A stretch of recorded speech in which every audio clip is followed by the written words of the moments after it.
Welcome to Extra History, where we look beyond the textbooks to uncover the forgotten past.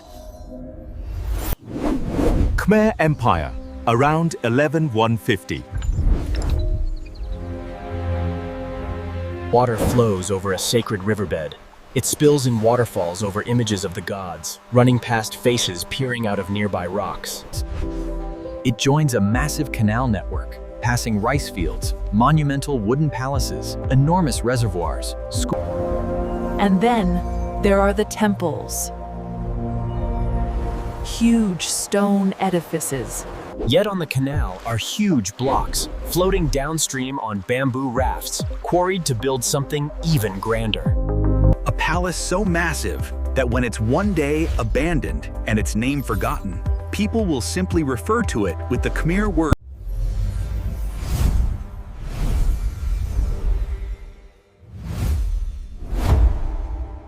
Today's complete tale is brought to you by Angelarium, the phenomenal art project turned encyclopedia.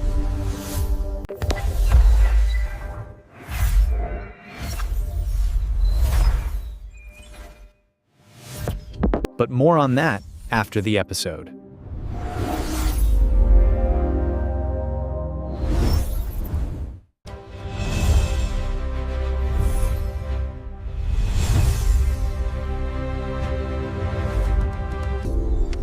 Chapter 1: Monsoon Metropolis.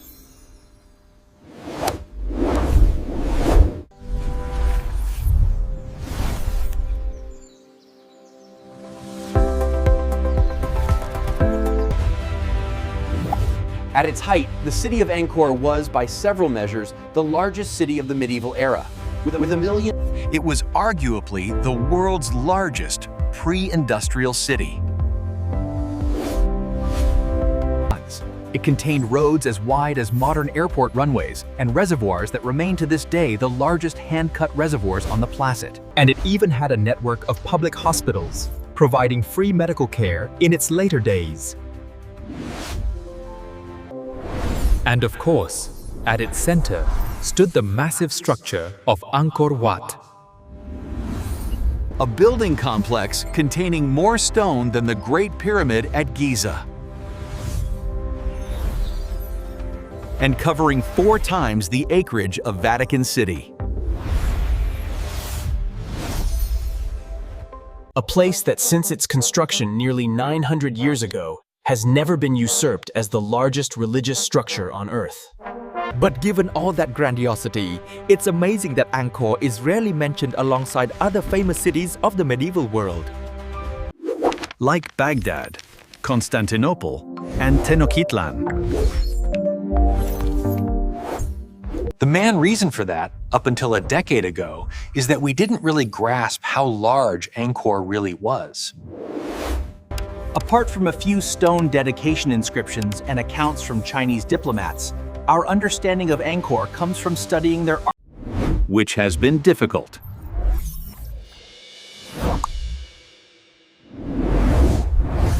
See, apart from public infrastructure and temples, all the buildings in Angkor were made of wood, a material that quickly disintegrated once the Khmer. On top of that, political instability has kept the site inaccessible to modern archaeologists.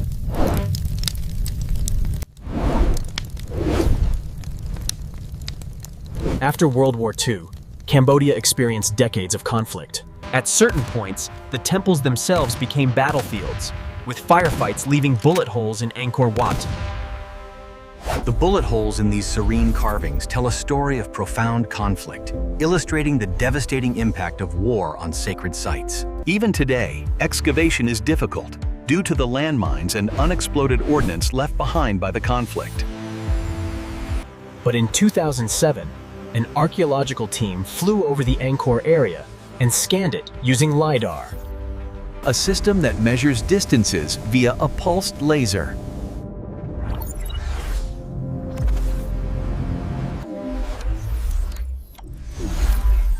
With that data gathered, they deleted the layer of originals that had turned signals and The Kulin Hills, circa 802 CE.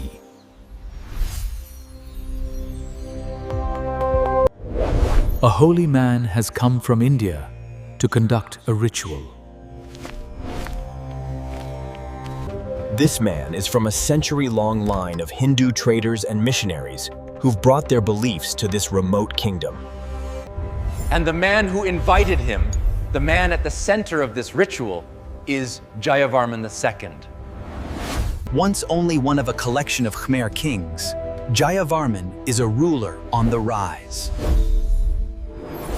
After battling his former overlords to the east and moving northwest, he's consolidated power among other ethnic Khmer kingdoms.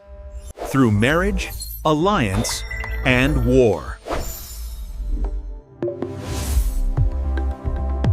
His rule, however, is not steady. Other Khmer kingdoms still resist him. And right now, he's still technically in full retreat. Over his life, he will move his capital 5 times.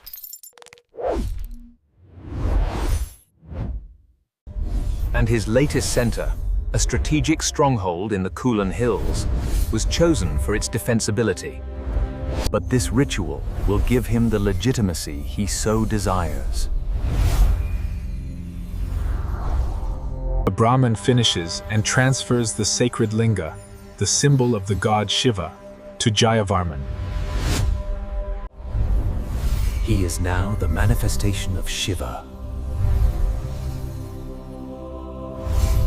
He will raise cities and build a type of Indian temple foreign to the region. One shaped like the sacred 5-peaked Mount Meru, the Olympus of the Hindu universe, and around it, he will build a moat. Now, his building projects were small in comparison with what would come later. But Jayavarman did 2 critical things. First, he legitimized Khmer power by introducing the cult of the God King.